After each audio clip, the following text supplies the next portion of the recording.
Andrew. How you doing? Hey, how's it going, man? Good. It's been amazing. Thank you so much for doing this. This really, Problem. really means a lot to me, No problem. Thanks for having me. of course. And as I recently just had the amazing Kevin BX on my show. Had a Yeah, blast. And I asked him if he can recommend someone without missing a beat. He's like Andrew Cogliano. So, man, that's um, good. You're a guy. So I assume you guys are still tight, right?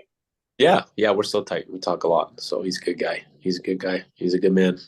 That's amazing. And he's crushing it on Hockey Night in Canada, obviously. Looking Yep. sharp with those fancy suits. You know what I'm talking about. Good. He looks good. He's doing well. He's doing well. He's doing amazing. Better broadcaster than he is a hockey player, though. He knows it too. Oh yeah. Nah. So the Avalanche are right up atop the Central Division again. No surprise considering the star power and just the depth that you guys have. I watched your game against the Devils, and oh my goodness, the speed on both sides was just insane. There's like no space, no time. The forecheck is just so fast. It was amazing. The puck is moving nonstop. Aside from your Avs, who do you think is the fastest paced team in the NHL? Um, I think yeah, New Jersey was, they were missing Hughes and Hischer. So, you add those guys to that team, very fast-paced team, very quick. Um, no, they play with good pace. Um, so far, what have we seen? I think Jersey is definitely up there. Vegas plays faster, different team. They kind of slow their way through the game a little bit, and they play a little bit slower pace, but very very effective off the rush. But I'd say Jersey and Seattle plays a fast game. They're a quick team. Um, I think when we're at our best and when we're at our absolute best, we're probably one of the best in the league as well. 100%. And one of the things that I love about the Avs is that when come playoff time, the game just becomes very different, obviously. The game slows down, it becomes much more physical. But you guys seem to be able to adapt to that style of play very, very well. How comfortable are you with this team making a deep run this year?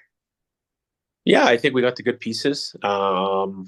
You know what? It's early in the season, so I think you can't get too far ahead in terms of thinking that far, and it's still 4 or 5 months away, right? So, I think the regular season, for teams like us, I think we're confident that we can make the playoffs, but you have to kind of build your game and you got to get your game towards feeling comfortable and able to play a lot of different scenarios. So, um, what we got going for us is the guys that we have in our team. We got Kale, we got Nate, we got Miko. We got some of the best players in the world, really. So if those guys are going any given night, it's a really tough team to beat. You just mentioned about how it's still early and everything. And there's a team out there that's scaring me a lot, the Edmonton Oilers. Have you seen their start lately? Not very good. What do you think is going on there? Yeah, it's tough. It's tough. Very surprising. They got a good team. Some of the guys they have on their team, we know a lot about. Probably some of the best players in the world, and um, just seems like I think there's a ton of parity in the league. I think to win every night is really hard. I think you just look at the records of a lot of teams in the league. A lot of teams are 500, just under 500. You have a couple teams that have separated themselves a little bit, but there's only two or three of them. So it's tough. You get yourself on a bad slide. It's really hard to get out of it. Yeah, they're what are they 2-9-1 now? They're it's going to be a tough sled to kind of get themselves back. But with Connor, we have the best player in the world. So if there's one team to do it, it's probably them. 100%. Connor McDavid. They can definitely rebound off that. And it's interesting because I actually had your teammate last year, Logan O'Connor, on my show. And I was asking him about Nate McKinnon because he's ridiculous as well. And I was talking about his speed and when he wants like when he drop the puck when people drop the puck to him on the power play, and then he just gets that drop pass and accelerates in the neutral zone, just a full speed ozone entry. It's crazy. And I said it's Yeah. it's almost it's like McDavid like. Aside from his speed, what else do you think makes Nathan such an amazing hockey player? You know what? I think he's a guy that um, it's his speed, it's his power. Um, it's his ability to make plays at just a crazy high level, and high speed. He's a guy that is just, it doesn't seem like his legs get tired. Like he's a horse in a lot of different ways. He looks as powerful and strong at the beginning of shifts that he does at the end of shifts. So that's why he's so tough to defend. Guys get tired as shift lengths goes on. Um, as the game goes on, and Nate's the kind of guy that gets stronger. So he's in great shape. He takes a lot of good care of himself. But it's his power. It's his power. It's his endurance, and his ability to make plays at a really high level and high speed. Obviously, he's an amazing hockey player on the ice. But my question is, when he gets off the ice, when he goes to the bench, is he a leader? Is he someone who steps up and helps the team push through? Yeah, I think he does that with his play. I think when Nate's a little bit more quiet and focused on himself, he's probably at his best. Um, I think he's just such a dominant player that when he's dialed into his game, I think he just controls the game with what he's doing on the ice. So he leads by his play. Obviously, he has a ton of respect, and we have a ton of respect for him as a player and as a leader. And without Landeskog, he's probably our captain. So, but with how he plays every night, how he carries himself, how he prepares, he's a very easy guy for a lot of guys to look up to and follow. Yeah, 100%. And it's interesting. I read that in after game five in the Stanley Cup, when you took that loss, and then you went over to Gabriel Landeskog and Nate, and you suggested that the team had a players meeting. Apparently they both spoke to the team and you got up to speak as well. Is that something you take pride in and rallying up the team and trying to get everyone hyped? Um, well, at times I think I've been older. I'm an older guy, been around a long time, and that was a tough scenario. We lost game five. We were at home. We were going to win the cup. We were supposed to win the cup. We were planning on it. You lose a big game. You got to go to Tampa for game six to try to close it out. That was as tough as you're going to get. So, we just didn't want to have any regrets going into that game. We didn't want to go into that game with anything spilling over from the previous game or the previous games before that. And we wanted to look at that game as just, having a fresh start and giving it everything we've got and giving our best shot at winning that night. And we did. So, I'm the type of guy that, I feel like when there's moments to step up verbally, I can, because I've been around and I've seen a lot and I have the experience to do that. And, if I look at that scenario, I know I got you know, the media hype of having a speech before that game, but ultimately it worked, and we won the game. So pretty special time. Obviously losing game five and going to win in Tampa was, pretty cool. Yeah, it definitely worked. Trust me.